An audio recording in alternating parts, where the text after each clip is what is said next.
Chasser le naturel.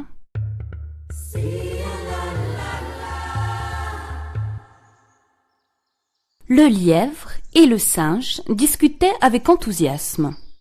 Et tout en conversant, chacun d'eux laissait libre cours à son tic familier. De temps à autre, le singe se grattait avec de brefs coups de patte, tandis que le lièvre, qui redoutait sans cesse d'être surpris par quelque ennemi de son espèce, ne pouvait s'empêcher à tout instant de tourner la tête, tantôt d'un côté, tantôt de l'autre. Les deux animaux ne pouvaient se tenir en repos.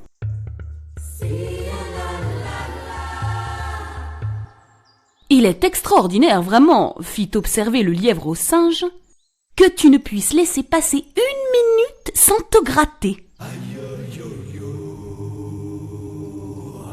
« Ce n'est pas plus étonnant que de te voir sans arrêt tourner la tête dans toutes les directions, » riposta le singe. « Oh, protesta le lièvre, je saurais bien m'en empêcher, si j'y tenais absolument. »« Eh bien, voyons si tu pourras y parvenir. Tâchons, toi et moi, de rester immobiles. Celui qui bougera le premier aura perdu son pari. »« Entendu, » dit le lièvre.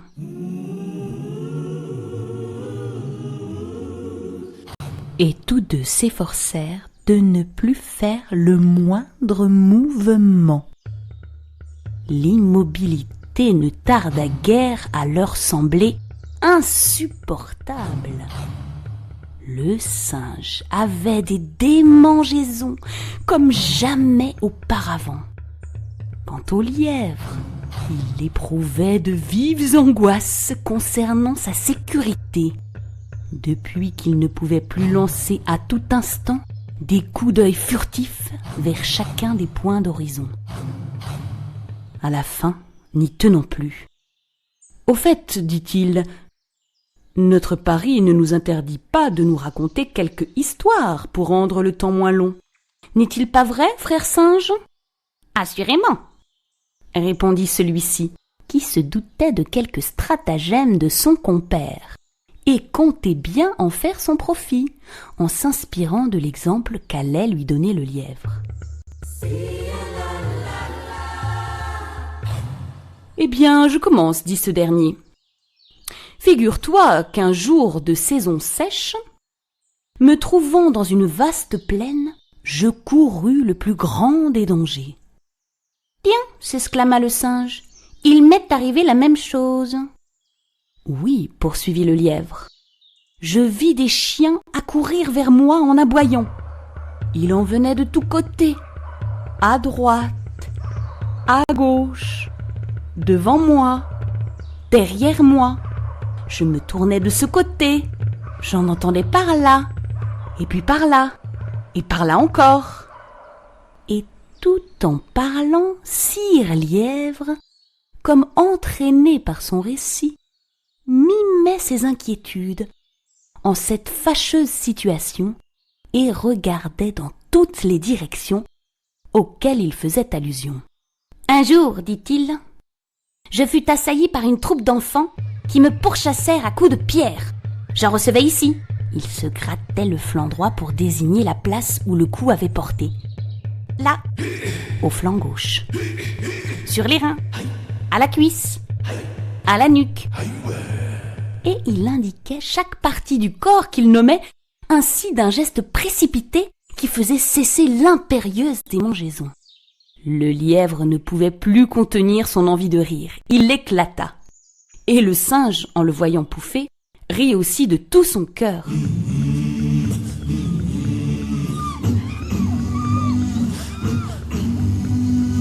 Vois-tu, nous aurons beau dire et beau faire, jamais nous ne changerons notre naturel. La preuve en est faite et bien faite. Tenons-nous-en là. Aucun de nous n'a gagné le pari, mais aucun ne l'a perdu. »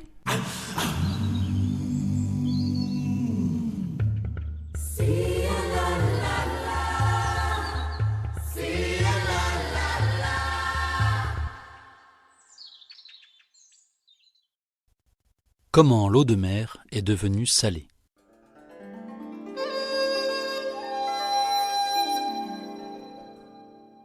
Il y a fort longtemps, vivaient en Chine 2 frères. Wang, l'aîné, était le plus fort et brimait sans cesse son cadet. À la mort de leur père, les choses ne s'arrangèrent pas et la vie devint intenable pour Wang cadet. Wang l'aîné accapara tout l'héritage du père, la belle maison, le buffle et tout le bien. Wang cadet n'eut rien du tout et la misère s'installa bientôt dans sa maison. Un jour, il ne lui resta même plus un seul grain de riz. Il fut donc obligé de se rendre chez son frère pour ne pas mourir de faim.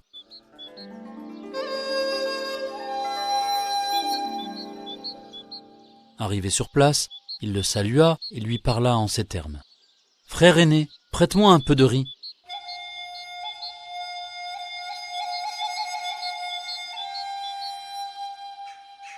Mais son frère, qui était très avare, refusa tout net de l'aider et le cadet repartit bredouille.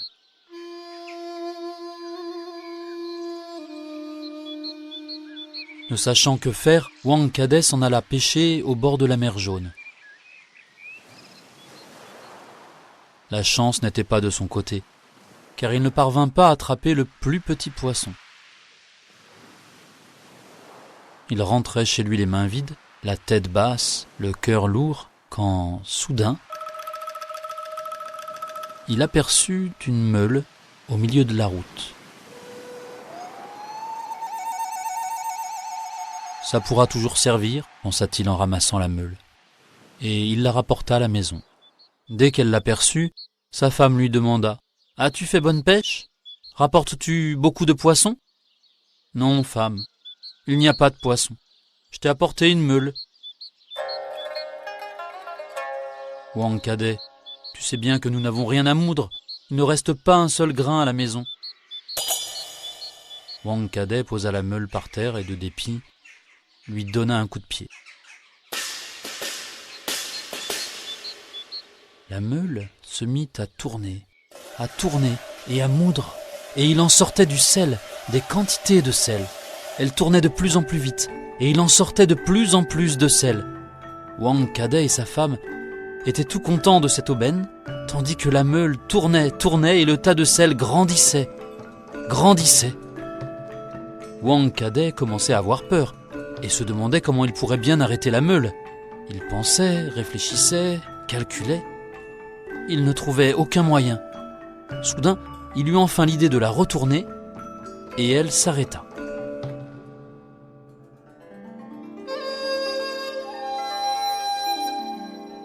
À partir de ce jour, chaque fois qu'il manquait quelque chose dans la maison, Wang cadet poussait la meule du pied et obtenait du sel qu'il échangeait avec ses voisins contre ce qui lui était nécessaire. Ils vécurent ainsi à l'abri du besoin, lui et sa femme.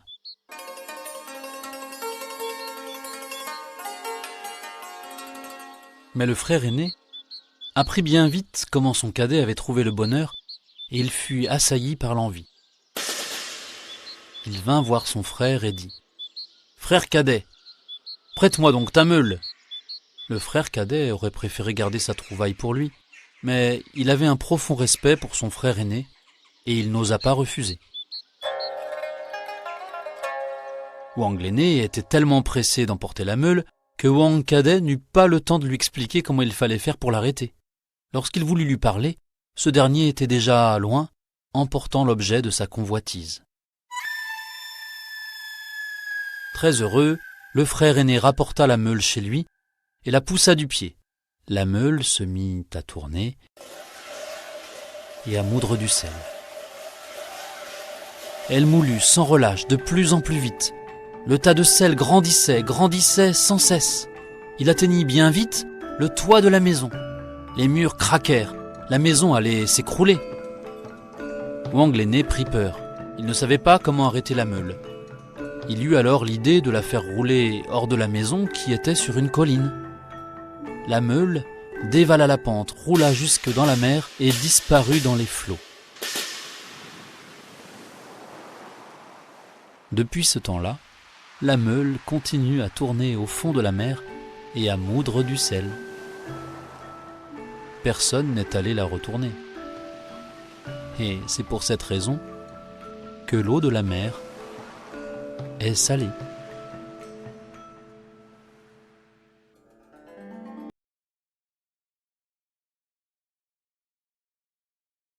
Europe.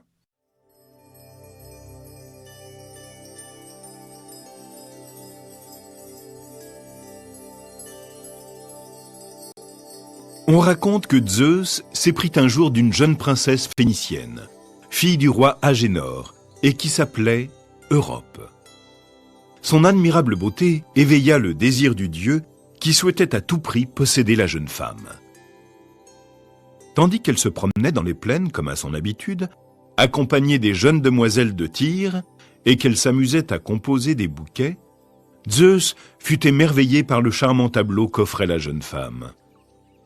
Elle se penchait en riant pour couper la fine tige des fleurs et dégageait tant d'allégresse et de douceur qu'il fut aussitôt piqué par un ardent désir. Un troupeau de vaches paissait tranquillement aux abords du champ où les jeunes femmes s'offraient un peu de repos.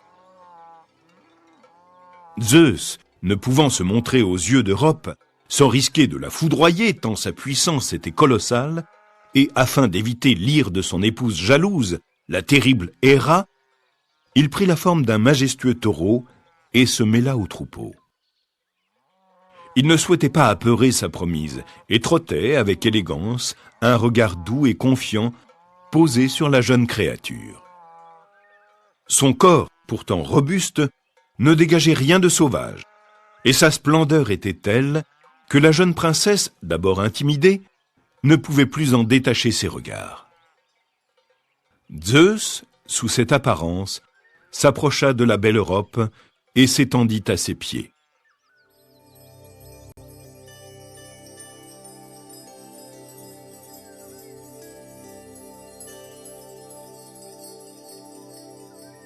Flattée, la jeune femme se mit à caresser les flancs du bel animal et, rassurée par sa douceur, para ses cornes de guirlandes fleuries.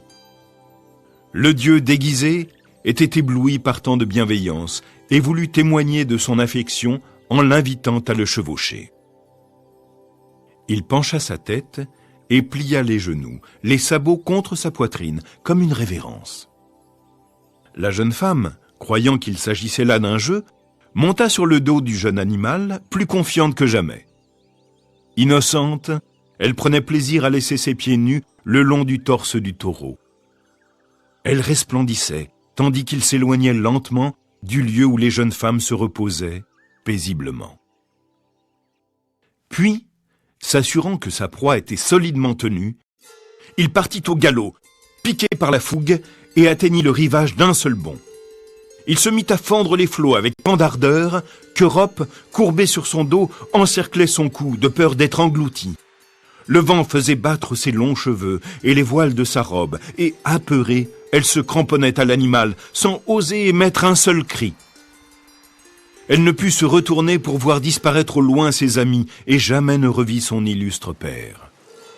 Après un long et périlleux périple à travers l'océan, il étendit le corps fébrile de la jeune femme sur le rivage d'une terre inconnue. Épuisée, elle se laissa déposer sur le sable chaud. Ainsi, Zeus ravit la belle Europe pour la mener sur l'île de Crète. Là, elle lui donna 2 fils, Minos et Rhadamante, qu'elle éleva avec tendresse.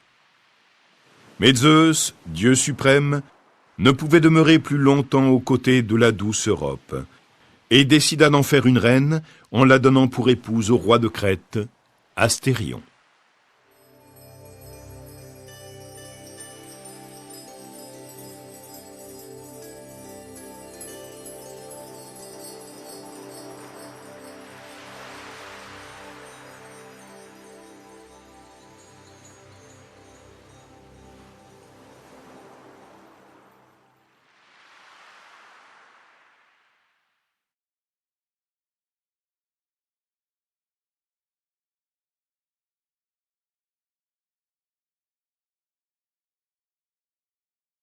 Hansel et Gretel.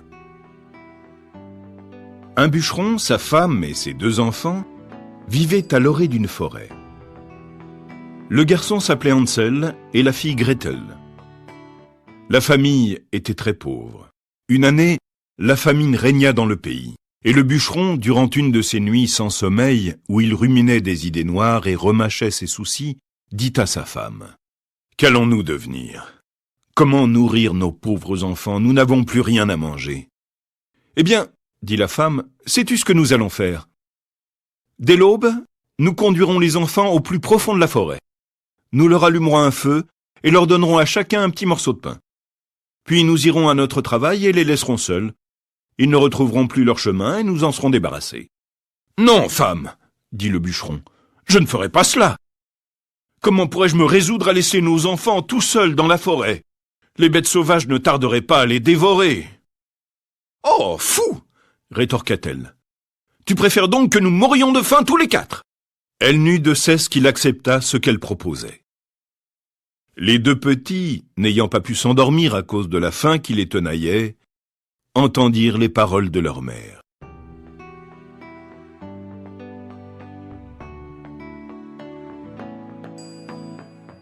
Gretel pleura beaucoup et dit à son frère « C'en est fait de nous. »« Ne t'en fais pas, dit Hansel.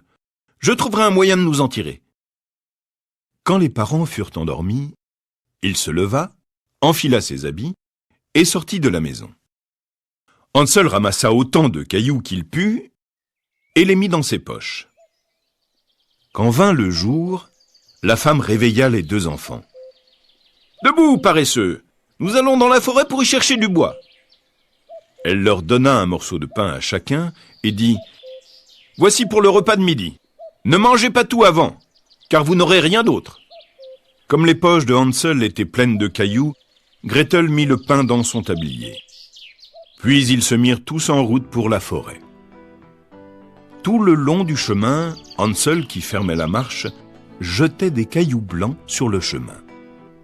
Quand ils furent arrivés au milieu de la forêt, le père dit « Maintenant, les enfants, ramassez du bois. Je vais allumer un feu pour que vous n'ayez pas froid. » Hansel et Gretel amassèrent des brindilles au sommet d'une petite colline. Quand on y eut mis le feu et qu'il eut bien pris, la femme dit « Couchez-vous auprès de lui, les enfants, et reposez-vous. Nous allons abattre du bois. Quand nous aurons fini, nous reviendrons vous chercher. » Les deux enfants s'endormirent. Quand ils se réveillèrent, il faisait nuit noire. Gretel se mit à pleurer et dit « Comment ferons-nous pour sortir de la forêt ?»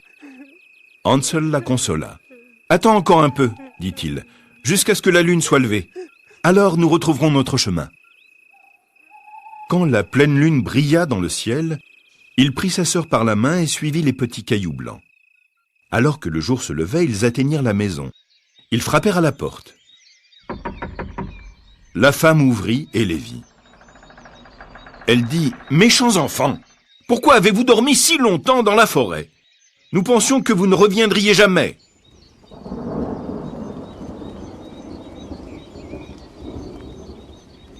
Leur père, lui, se réjouit, car il avait le cœur lourd de les avoir laissés seuls dans les bois.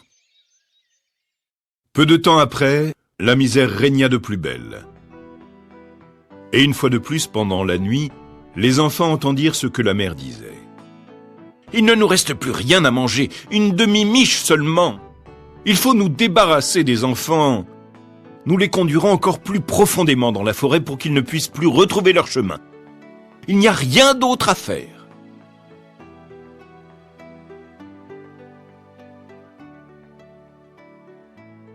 Quand les parents furent endormis, Hansel se leva avec l'intention d'aller ramasser de nouveau des cailloux. Mais la femme avait verrouillé la porte, et le garçon ne put sortir. Il consola cependant sa petite sœur. « Ne pleure pas, Gretel, dors tranquille, le bon Dieu nous aidera. » Tôt le matin, la mère fit lever les enfants. Elle leur donna un morceau de pain plus petit encore que l'autre fois. Parvenus dans la forêt, les parents laissèrent les enfants pour aller couper du bois. Le soir, Hansel et Gretel firent du feu, puis ils dormirent, et la soirée passa sans que personne ne revint auprès d'eux. Ils s'éveillèrent au milieu de la nuit, et Hansel consola sa petite sœur, disant « Attends que la lune se lève, Gretel, nous retrouverons le chemin de la maison. » Quand la lune se leva, ils se mirent en route. Mais les deux enfants marchèrent toute la nuit et le jour suivant, sans trouver à sortir de la forêt. Ils mouraient de faim, n'ayant à se mettre sous la dent que quelques baies. Ils étaient si fatigués que leurs jambes ne voulaient plus les porter. Ils se couchèrent au pied d'un arbre et s'endormirent.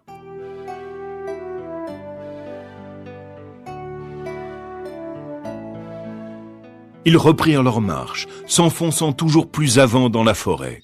À midi, ils virent un joli oiseau sur une branche, blanc comme neige. Il chantait si bien que les enfants s'arrêtèrent pour l'écouter. Quand il eut fini, il déploya ses ailes et vola devant eux. Ils le suivirent jusqu'à une petite maison sur le toit de laquelle le bel oiseau blanc se percha. Quand ils s'en approchèrent, ils virent qu'elle était faite de pain et recouverte de gâteaux. Les fenêtres étaient en sucre.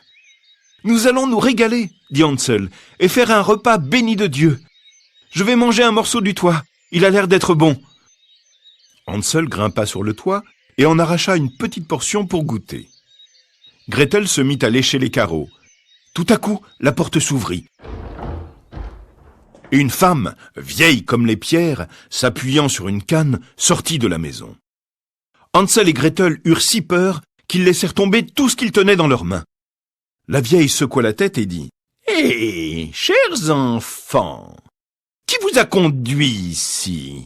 Entrez, venez chez moi. Il ne vous sera fait aucun mal. » Elle les prit tous deux par la main et les fit entrer dans la maisonnette. Elle leur servit un bon repas, du lait et des beignets avec du sucre, des pommes et des noix. Elle prépara ensuite 2 petits lits. Hansel et Gretel s'y couchèrent. Ils se croyaient au paradis.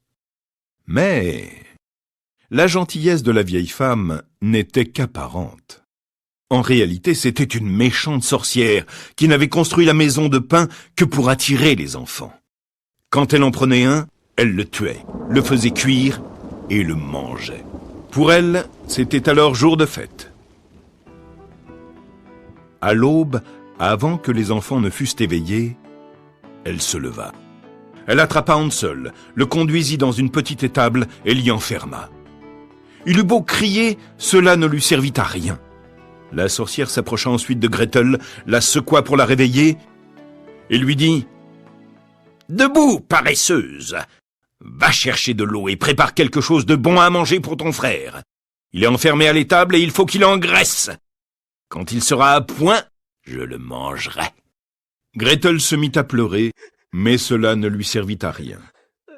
Elle fut obligée de faire ce que lui demandait la sorcière. Tous les matins, la vieille se glissait jusqu'à l'étable et disait « Hansel, tends tes doigts que je vois si tu es déjà assez gras. » Mais Hansel tendait un petit os, et la sorcière, qui avait de mauvais yeux, ne s'en rendait pas compte. Elle croyait que c'était vraiment le doigt de Hansel et s'étonnait qu'il n'engraissât point. Quand 4 semaines furent passées et que l'enfant était toujours aussi maigre, elle perdit patience et décida de ne pas attendre plus longtemps. « Hola, Gretel !» cria-t-elle. « Dépêche-toi d'apporter de l'eau. Que Hansel soit gras ou maigre, c'est demain que je le tuerai et le mangerai. »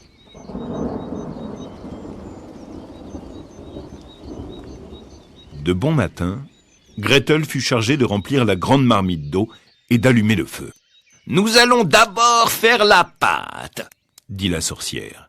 « J'ai déjà fait chauffer le four et préparé ce qu'il faut. » Elle poussa la pauvre Gretel vers le four, d'où sortaient de grandes flammes. « Faufile-toi dedans, » ordonna-t-elle. « Et vois s'il est assez chaud pour la cuisson. » Elle avait l'intention de fermer le four, quand la petite y serait pour la faire rôtir. Elle voulait la manger, elle aussi.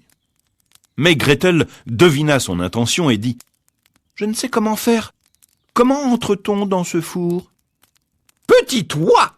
dit la sorcière. « L'ouverture est assez grande. Vois, je pourrais y entrer moi-même. » Et elle y passa la tête. Alors Gretel la poussa vivement dans le four, claqua la porte et mit le verrou. Pendant que la sorcière brûlait, elle courut vers la petite étable et dit « Hansel, nous sommes libres, la vieille sorcière est morte !» N'ayant plus rien à craindre, ils pénétrèrent dans la maison de la vieille femme.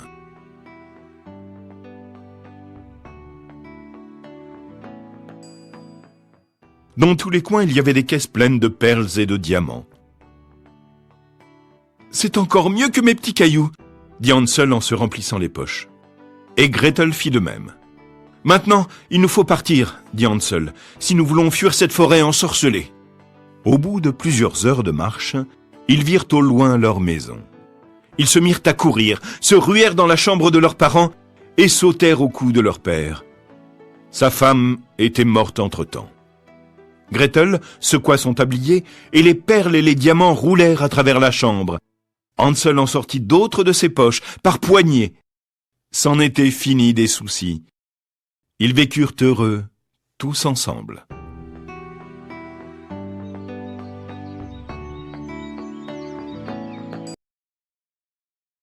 Histoire de l'ogre et de la belle femme.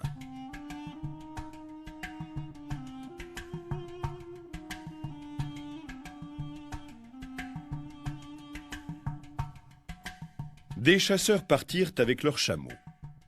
Arrivés au pays de la chasse, ils lâchèrent leurs montures pour les laisser paître. Eux-mêmes chassaient jusqu'au coucher du soleil et revenaient ensuite à leur campement. Un jour, l'un d'eux était en marche lorsqu'il aperçut les traces d'un ogre, grandes chacune de 3 pas, et il se mit à les suivre. Il marcha et marcha et marcha encore.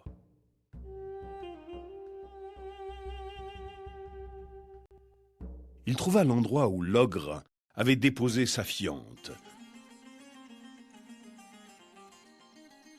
Grande comme un tas d'orge. Le chasseur s'en retourna et revint auprès de ses compagnons. « J'ai trouvé la trace d'un ogre, dit-il. Allons le rejoindre. »« Non, répondirent-ils. Nous n'irons pas le rejoindre, car nous ne sommes pas plus forts que lui. »« Accordez-moi 14 jours, dit le chasseur, et si je ne suis pas revenu au 14e jour, emmenez mon chameau avec le gibier. »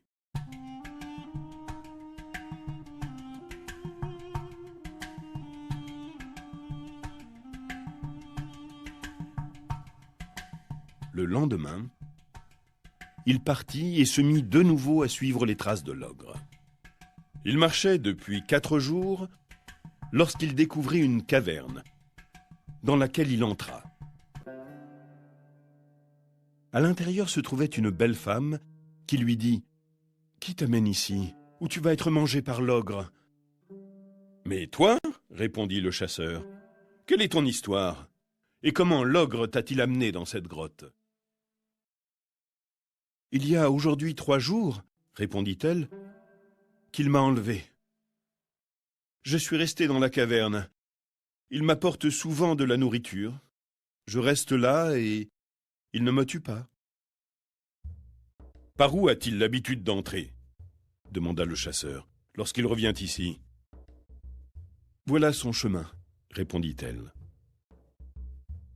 L'homme chargea son fusil et attendit. Au coucher du soleil, l'ogre arriva. Le chasseur arma la batterie, tira, atteignit l'ogre entre les 2 yeux au moment où il s'asseyait. S'approchant de lui, il vit qu'il avait apporté 2 hommes pour les faire cuire et les manger. Il passa la nuit avec la femme dans la caverne. Le lendemain, ils employèrent la journée à extraire l'argent caché, emportèrent ce qu'ils purent et se mirent en route. Le 14e jour, ils arrivèrent à l'endroit où le chasseur avait demandé à ses compagnons de l'attendre. « Laissez la viande de la chasse, leur dit-il, et venez, retournons à la caverne. » Une fois arrivés, ils se mirent à enlever des armes, des vêtements, chargèrent le tout sur leurs chameaux et partirent pour rentrer dans leur village.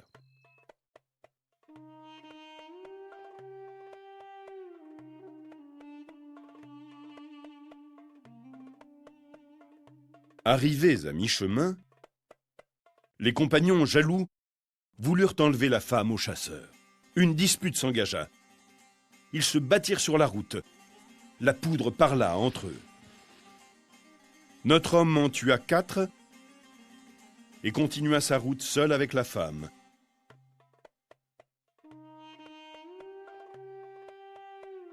jusqu'à leur arrivée à son village, où ils se marièrent.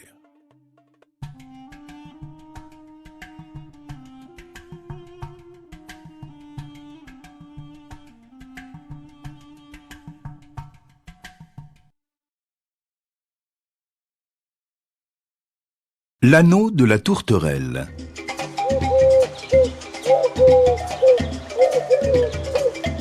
Un jeune garçon nommé Ségué Karambé était un oiseleur heureux. Chaque fois qu'il allait visiter ses pièges, il y trouvait de nombreux oiseaux capturés. Il avait attrapé toutes les espèces qui existent au monde, à l'exception d'une tourterelle à gorge noire que les Peuls appellent Kurkundururu et les Bambara Buruntuba Kanfi. Cette tourterelle-là avait esquivé tous ses pièges. Renonçant à la capturer par ce moyen, le garçon prépara de la glu avec de l'écorce bouillie de ficus. Puis il englua tous les arbres du pays. La tourterelle, qui ne connaissait pas ce piège, alla se poser sur une branche, et ses pattes furent prisonnières de la matière poisseuse. Ségué Karambé accourut pour s'emparer de sa victime. « Jeune homme, lui dit l'oiseau, ton habileté a été plus grande que ma méfiance, mais si tu me laisses la vie sauve, je te donnerai quelque chose dont tu seras content, et ton père avec toi, car il ne sera plus obligé d'aller à la chasse avec son chien, comme il le fait par tous les temps. »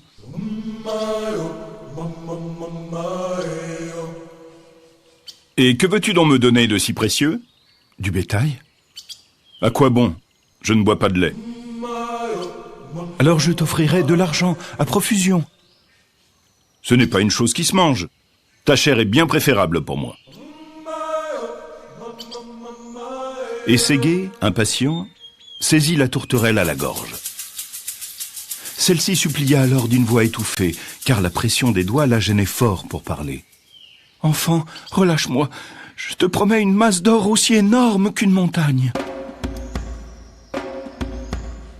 À ces mots, Ségué desserra un peu son étreinte. Alors, l'oiseau pondit un œuf et dit au jeune homme « Casse cet œuf, tu y trouveras une bague. Cette bague, mouille-la de ton sang. » Quand Ségué eut cassé l'œuf, il aperçut à l'intérieur un petit anneau blanc. Il se fit alors une légère incision à la main et mouilla l'anneau avec le sang qui en coulait. L'anneau devint aussitôt jaune comme de l'or. « Passe cette bague à ton doigt, » lui recommanda alors la tourterelle. « Chaque fois que tu auras besoin de quelque chose, frappe le sol avec la paume de la main où se trouve le doigt qui porte l'anneau. Prononce en même temps le nom de ce que tu désires. Tu l'obtiendras à l'instant même. »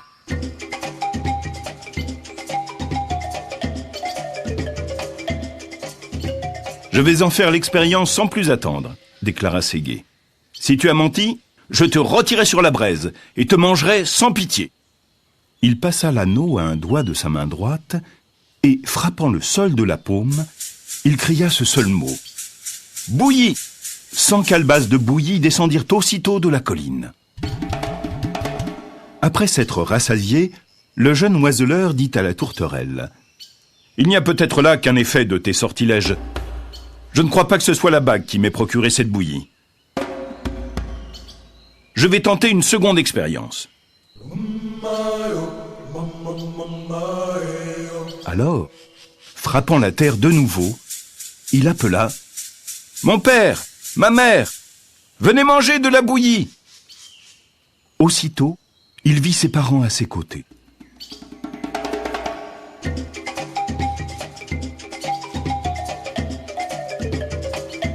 Tous deux s'assirent et mangèrent eux aussi de grand appétit. « Petite tourterelle, » dit alors Ségué, « que ton anneau soit efficace ou non, tu m'as déjà donné plus de nourriture que ta chair ne m'en eût valu. Aussi, vais-je te laisser aller. Mais sache bien que si ta bague cessait de m'être utile, il me serait encore possible de remettre la main sur toi. » Sur ces mots, il délivra la tourterelle qui s'enfuit à tire d'aile.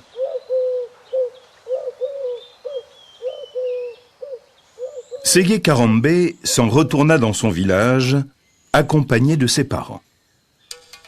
Mais la marche fatiguait beaucoup ces derniers, qui n'avaient pas pu se rendre compte de la longueur du chemin en venant, ayant été transportés par la vertu de l'anneau. Ségué, les voyant marcher péniblement, frappa la terre du plat de sa main en disant « Il me faut 3 chevaux alezans ». Sur le champ, 3 chevaux tout harnachés et dont la crinière et la queue étaient décorées de fils d'or, sortirent du sol à l'endroit même où Ségué avait frappé.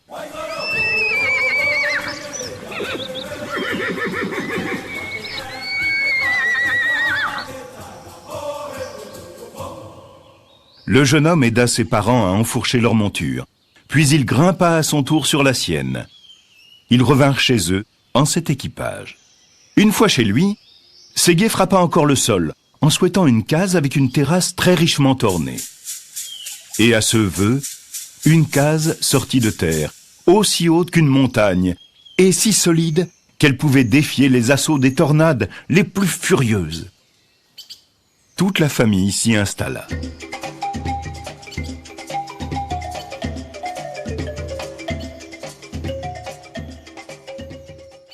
La mère de Ségué, pour remercier son fils, lui prépara une boisson à base de lait et de farine de mil. Le jeune homme, après avoir goûté de ce mélange, le trouva excellent. « Puisque ma bague peut me procurer tout ce que je désire, dit-il, je souhaite avoir moi-même du bétail qui me fournisse du lait. » Il frappa le sol de sa paume et se trouva avoir des vaches en quantité.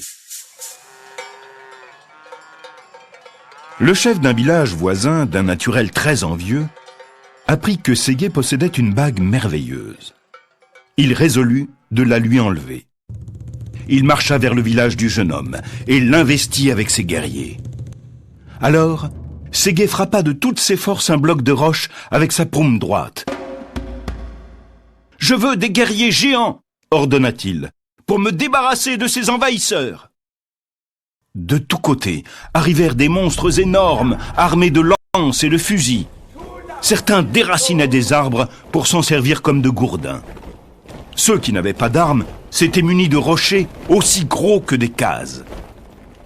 Ces guerriers se ruèrent sur les ennemis, en massacrèrent la plus grande partie et emportèrent leurs cadavres pour s'en repaître. Le reste des envahisseurs s'enfuit avec leur chef.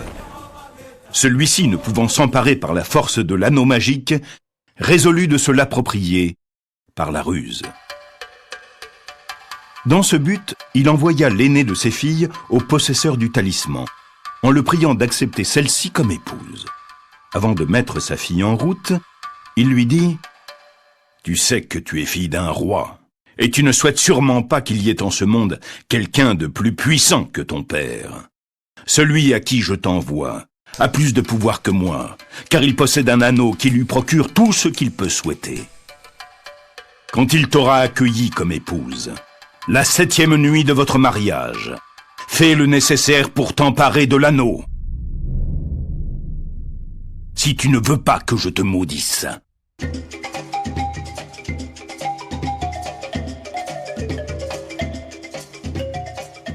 Quand la jeune fille se présenta chez Ségué, elle lui plut tant qu'il l'accepta de grand cœur pour femme. Le 7e soir, au moment d'aller dormir, elle dit à son mari « Tout bon mari doit offrir des présents à son épouse. »« Je te donne 100 captives, » lui répondit Ségué. « Chez mon père, j'en avais 200, » répliqua la jeune femme. « Je te ferai présent de bracelets pour tes bras et tes chevilles. Il y en a à foison chez mon père. » « En ce cas, que veux-tu de moi ? La bague que je te vois au doigt. »« Je ne te la donnerai certes pas. » « Puisqu'il en est ainsi, laisse-moi me retourner à l'instant chez mon père. » Ségué, désespéré de voir partir son épouse, céda. « Tiens, dit-il, voilà la bague, prends-la donc. Maintenant que tu m'en as fait don, il te faut m'indiquer comment m'en servir. »« Si le désir te vient de quelque chose, répondit Ségué, frappe la terre du plat de ta main en nommant à voix haute l'objet convoité. » La jeune femme, alors, frappa le sol de sa paume en disant « Anneau de l'oiseleur, ramène-moi dans ma case. » À l'instant même, elle se trouva transportée dans la case de son père, et tous les biens que Ségué avait obtenus grâce à la bague la suivirent, car ils ne pouvaient rester séparés de leur maîtresse. Le lendemain, la perfide épousée remit l'anneau à son père, et celui-ci fit ses préparatifs pour aller détruire le village de son gendre. «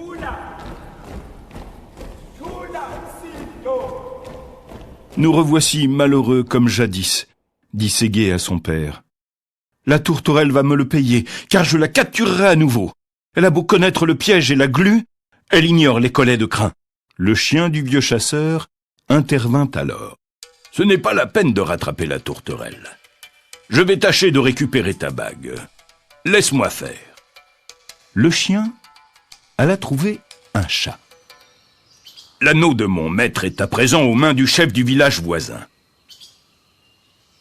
Si, d'ici ce soir, je ne l'ai pas en ma possession, il n'y aura plus un chat vivant sur terre. »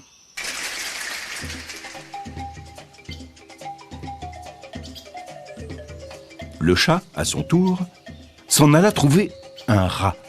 « Si l'anneau de Ségué passe la nuit chez le chef du village voisin, je mangerai tous les rats jusqu'au dernier. » À minuit, 3 rats se rendirent chez le chef du village voisin, qui dormait profondément.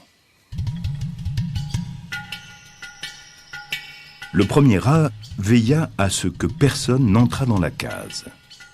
Le deuxième rat surveilla le sommeil du chef. Pendant ce temps, le troisième lui ôtait la bague du doigt. Quand il l'eut en sa possession, il alla promptement la remettre au chat. Celui-ci, à son tour, s'empressa de la porter au chien. Et le chien la rendit à Ségué Karambé. Avec l'anneau revinrent toutes les richesses qui avaient disparu. De peur de se le voir soustraire de nouveau, Ségué le cousit dans un sachet qu'il suspendit à son cou. Puis il dit « Anneau, porte-moi loin des autres hommes, là où nul ne pourra m'attaquer. » En un clin d'œil, Ségué, sa famille et ses biens se virent transportés sur une montagne inaccessible et d'une prodigieuse hauteur. L'eau de la terre. Une grenouille vivait au bord d'un trou rempli d'eau, près d'un ruisseau. C'était une petite grenouille verte, discrète, ordinaire. Elle avait envie de devenir extraordinaire et réfléchissait aux moyens de se faire remarquer. À force d'y penser, elle eut une idée. Elle se mit à boire l'eau de son trou. À boire, à boire. Et elle la but jusqu'à la dernière goutte. Et elle commença à grossir.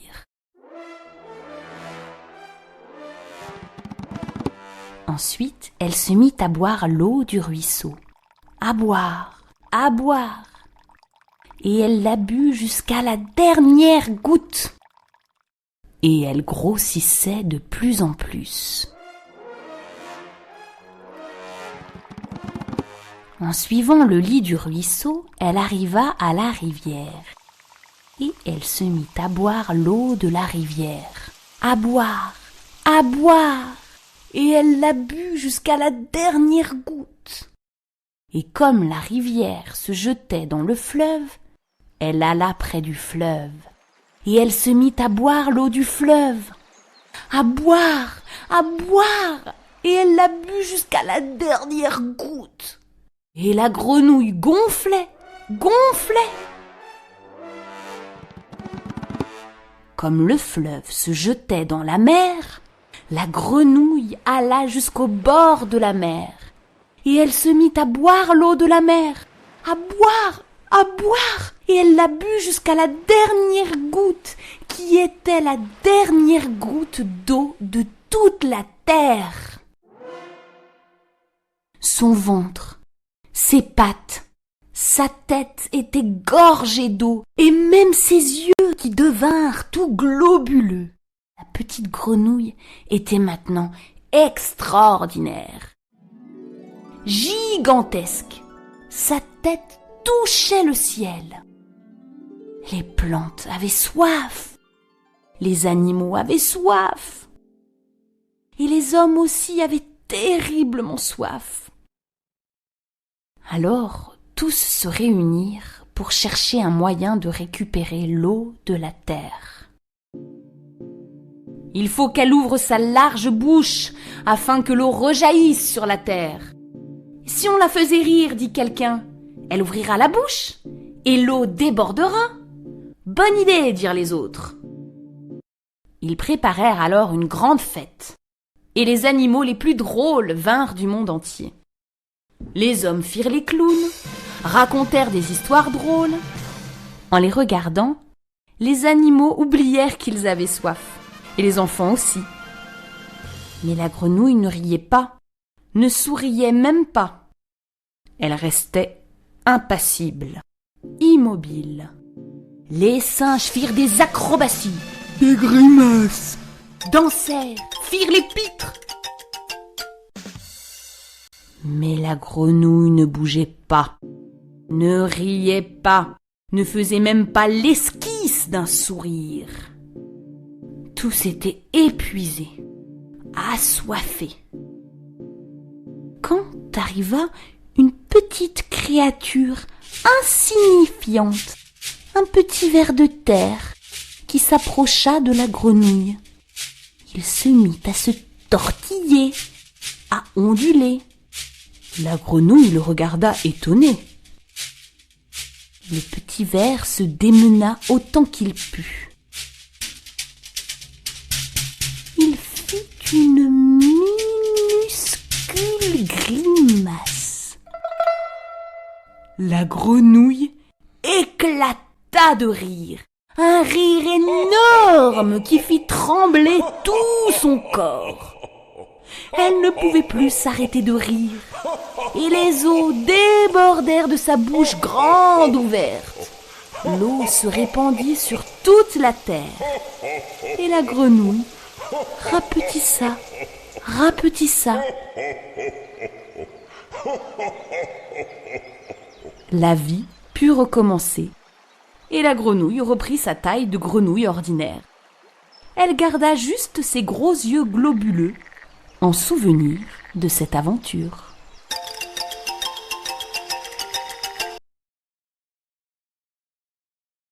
L'homme touffu.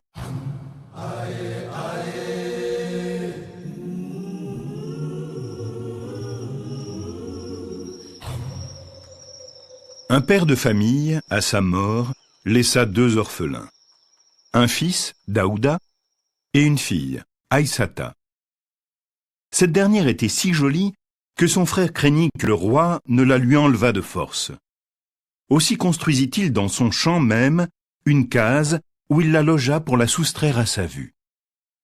Il cessa lui-même d'habiter le village et vécut près d'Aïssata pour la protéger si besoin était. Un jour que Daouda chassait l'éléphant, un bouvier se présenta à la porte de la case et demanda à boire. L'orpheline lui apporta de l'eau.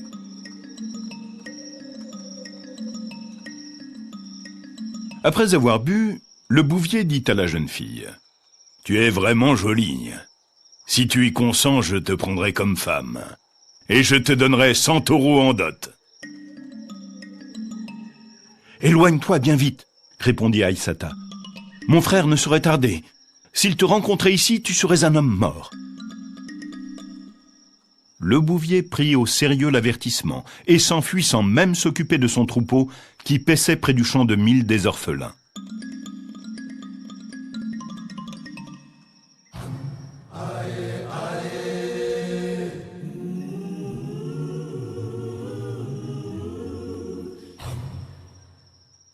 Une fois rentré au village, il courut trouver le roi et lui dit : « Seigneur, je sais où vit une jeune fille, d'une beauté sans égale, et je puis te l'amener, à condition que tu me donnes des hommes pour l'enlever, car elle est gardée par son frère, qui est d'une extrême cruauté. » le roi, fit escorter le bouvier par 30 cavaliers qu'il guida vers la case de Daouda.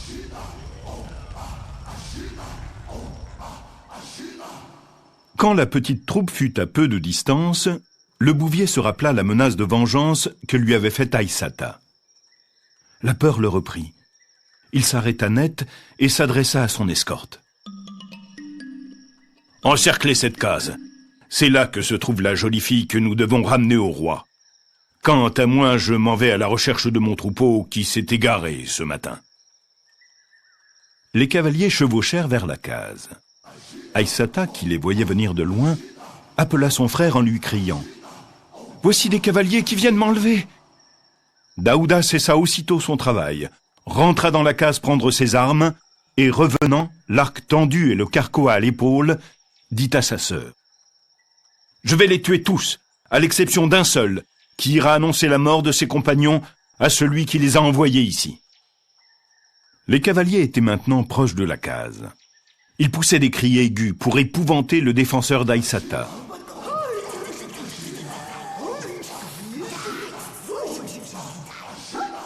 Mais Daouda avait commencé à décocher ses flèches, dont chacune traversait de 3 à 4 cavaliers. Il abattit ainsi 29 hommes et n'épargna que le dernier qui s'enfuit et alla prévenir son maître du désastre.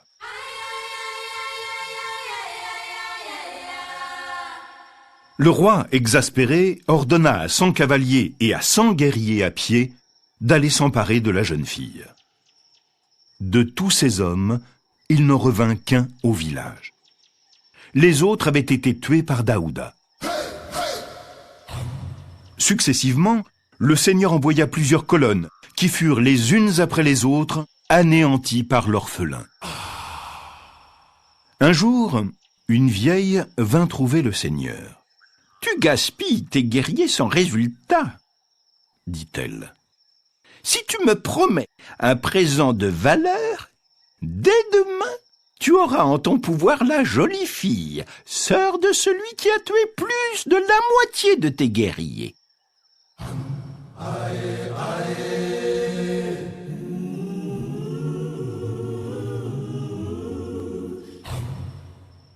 « Trouve le moyen de me ramener cette jeune fille, » déclara le Seigneur. « Et ton fils aura pour femme une de mes filles. » La vieille salua le roi et s'en revint chez elle, où elle fit bouillir une plante soporifique.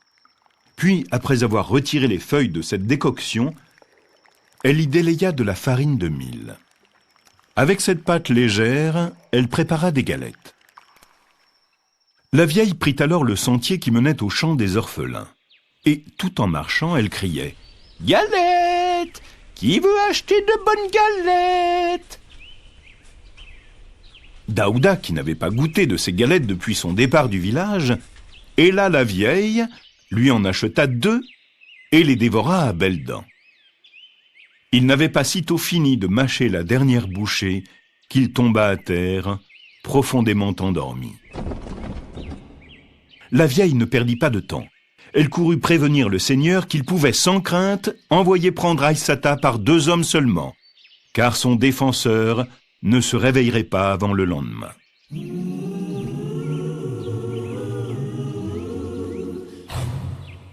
Le roi dépêcha 2 hommes avec ordre de se saisir de l'orpheline. Quand Aïssata les aperçut, elle secoua son frère. « Réveille-toi, 2 hommes viennent pour s'emparer de moi. »« Passe-moi mon carquois et mon arc, » balbutia Daouda, sans faire le moindre mouvement, tant il était engourdi par le sommeil. Les cavaliers s'emparèrent d'Aïssata et l'amenèrent chez le roi, qui l'épousa.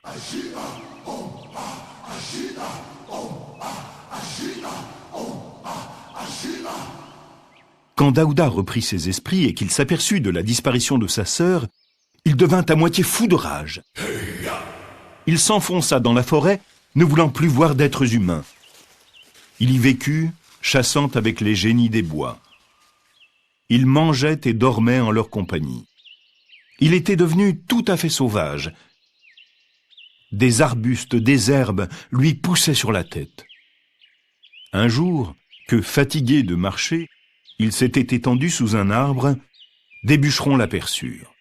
Ils se jetèrent sur lui, le ligotèrent et l'entraînèrent au village où ils le livrèrent au roi.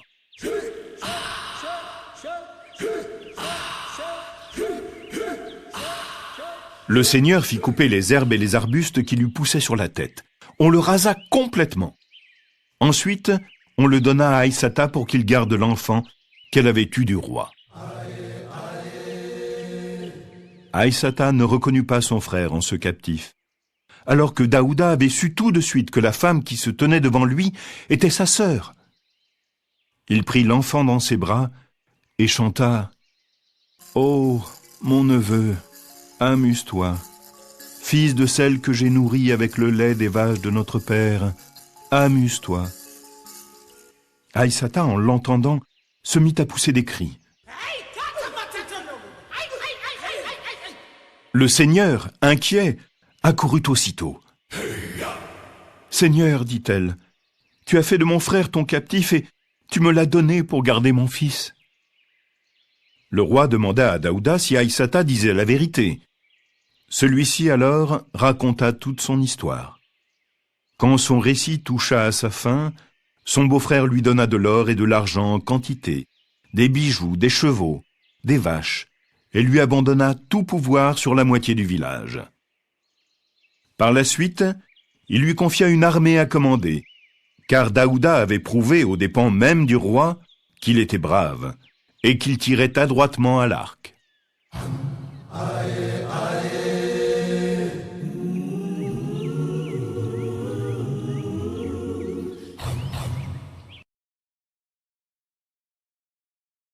L'invention des moustiques.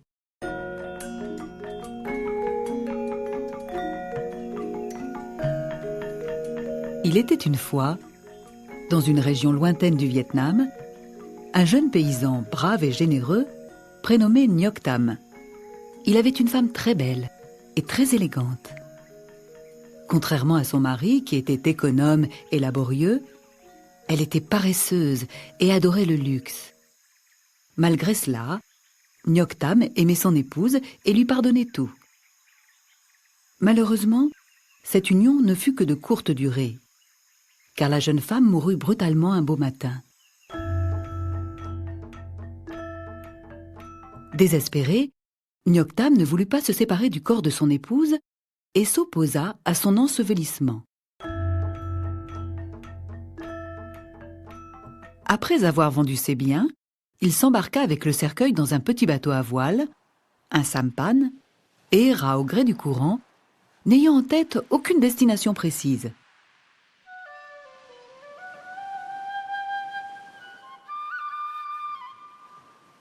Un jour, son sampan l'amena au pied d'une colline verdoyante et parfumée. Descendu à terre, il découvrit un paysage d'une grande beauté, avec des fleurs rares et des arbres chargés de fruits variés.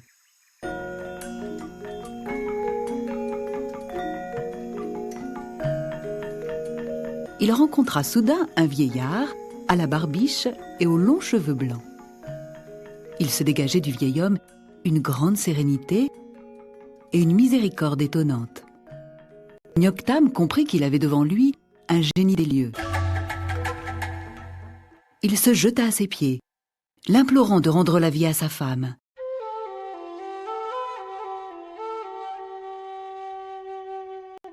Pris de pitié, le génie lui dit « Je vais exaucer tes vœux, car ton amour et ta douleur sont sincères. Mais puisses-tu ne pas le regretter plus tard ?»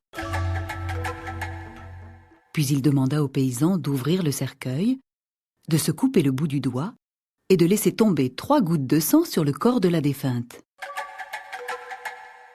Aussitôt, celle-ci ouvrit les yeux, comme si elle sortait d'un long sommeil.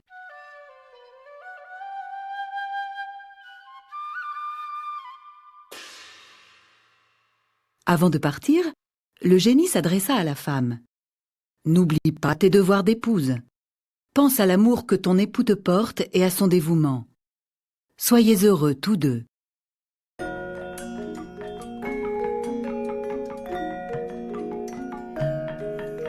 Pressé de regagner son foyer, Ngoc Tam rama jour et nuit. Un soir, il dut accoster pour aller acheter des provisions. Pendant son absence, la grande barque d'un riche marchand vint s'amarrer à côté de la sienne. Frappé par la beauté de la jeune femme, le marchand entra en conversation avec elle, finit par la séduire et par l'emmener avec lui vers une nouvelle destination. À son retour, Nyoktam, furieux, décida de se lancer à la poursuite du riche marchand.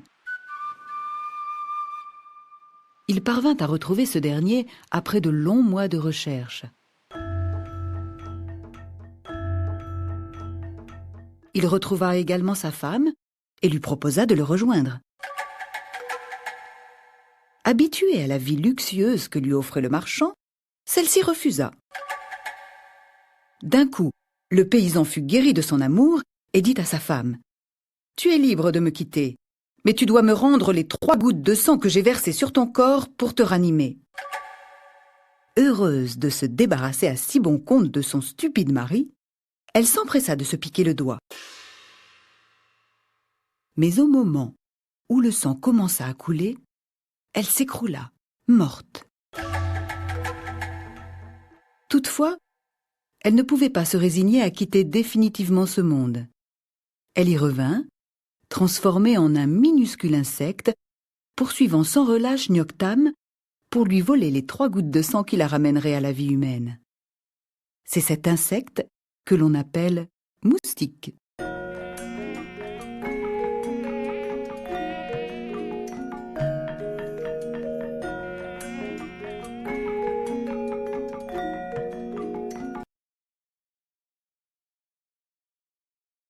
L'œuf de soleil. Sur une île vivait Milad, pauvre femme qui ne possédait qu'un petit lopin de terre. Chaque jour, elle cultivait et soignait le taro qui lui fournissait toute sa nourriture. Un matin qu'elle allait à son champ, elle aperçut un œuf dans une touffe de broussailles. Elle le ramassa et l'examina de tous les côtés. Comme elle le tenait en main, elle le réchauffa et l'œuf grossit. Milad le rapporta chez elle, car ses mains et sa tête lui disaient que ce n'était pas un œuf d'oiseau, mais du soleil, que c'était le soleil qui l'avait pondu afin qu'elle en ait un enfant. Elle l'installa dans une corbeille encore plus douillettement qu'une mère l'aurait fait pour son petit. Car Milad n'avait pas d'enfant. 3 jours passèrent, et l'enfant du soleil sortit de l'œuf.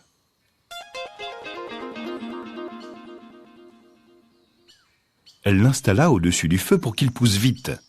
Il poussa comme une tige de bambou, et bientôt il devint un gamin du nom de Terkelel, puis très vite, un adolescent.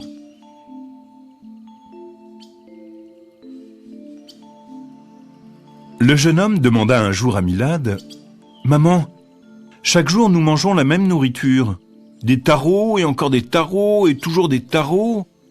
Pourquoi n'y a-t-il pas autre chose ? Je suis pauvre, mon fils.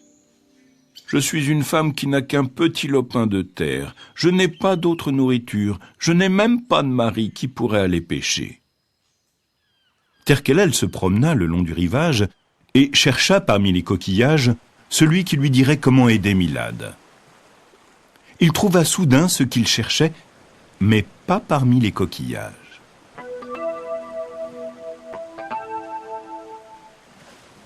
Terkelel plongea dans la mer et nagea, très très loin. Puis il plongea, la tête la première, et s'enfonça, jusqu'à arriver profondément sous l'île.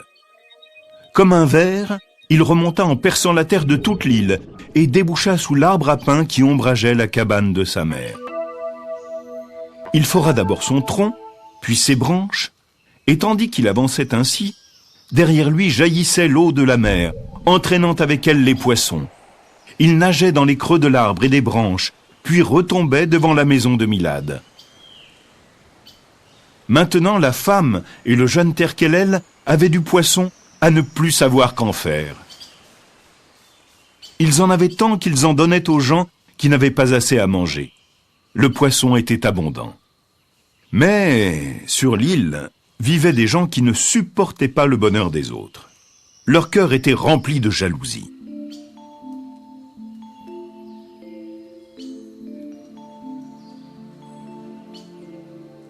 Une nuit, ils prirent des haches, allèrent vers l'arbre à pain de Milad et en coupèrent une grosse branche. Dès que celle-ci tomba, l'eau de mer se transforma en cascade. Elle coula à gros flots, se répandit, et bientôt l'île entière fut sous les eaux. La mer avait avalé l'île comme une plage à marée haute, et avec l'île tous les gens qui y vivaient. Seul le fils du soleil, Terkelel, resta au-dessus des eaux. Il vola plus haut, vers le soleil. Milad avait d'abord nagé, puis elle avait crié, et elle était morte.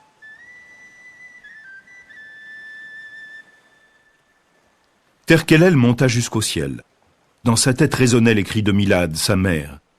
Il se dit « Je vais demander au roi du ciel de lui rendre la vie. » Quand il fut tout près des cieux, il vit se dresser sur sa route l'homme de pierre, le gardien des lieux. Dès que celui-ci surprenait quelqu'un sur le chemin de la voûte céleste, il avertissait les gens dans le ciel. Il sifflait comme un cyclone, car l'air passait à travers ses lèvres de pierre. Terkelel arracha des feuilles de pandanus et y enveloppa l'homme de pierre. Puis il l'emporta. Il arriva au ciel et se présenta devant son roi.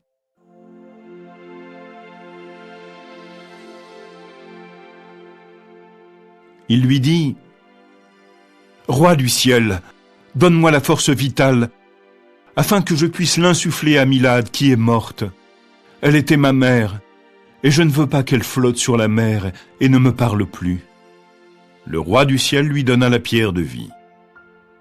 Puis il dit « Si tu poses la pierre sur le corps d'un homme, cet homme sera immortel. » Terkelel prit la pierre et s'en alla au-dessus de la mer où flottait le corps de Milad. Il y déposa dessus la pierre, et Milad fut de nouveau vivante.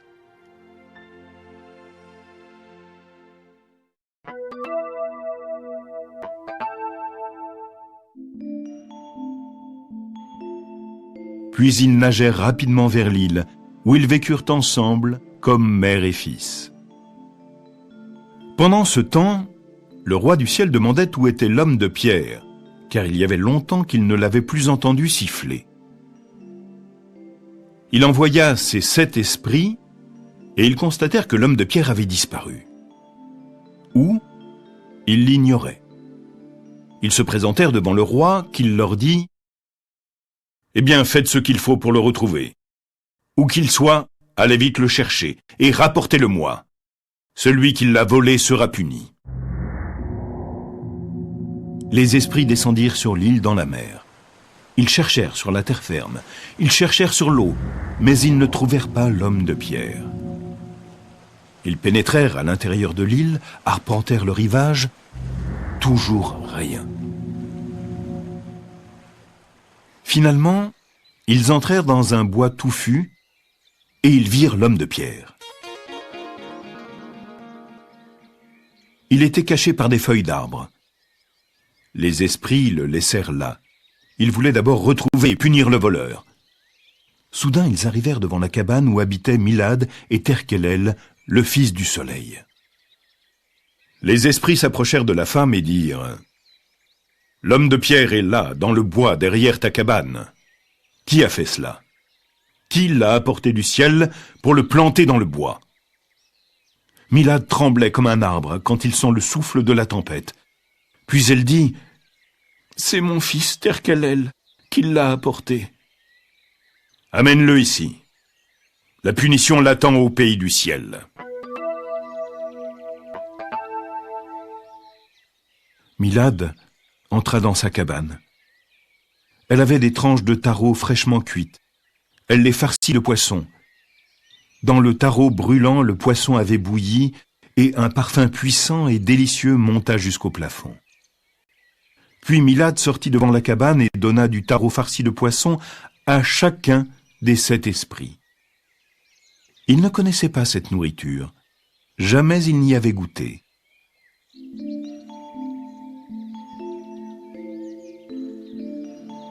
Ils la trouvèrent extraordinaire et dirent qu'ils n'avaient rien mangé d'aussi bon. Quand ils eurent fini, Milad leur dit « C'est mon fils Terkelel qui a apporté l'homme de pierre, mais seulement pour ne pas pleurer ma mort. Il s'est rendu au ciel, puis il a ranimé mon corps qui était mort. » Les esprits ne dirent rien, trop occupés par le souvenir de la bonne nourriture. Ensuite, ils s'envolèrent vers le ciel avec l'homme de pierre, et le châtiment se noya dans la mer. L'homme de pierre se dressa de nouveau dans les hauteurs, il siffla et fit hurler le vent. Il mena la garde du ciel.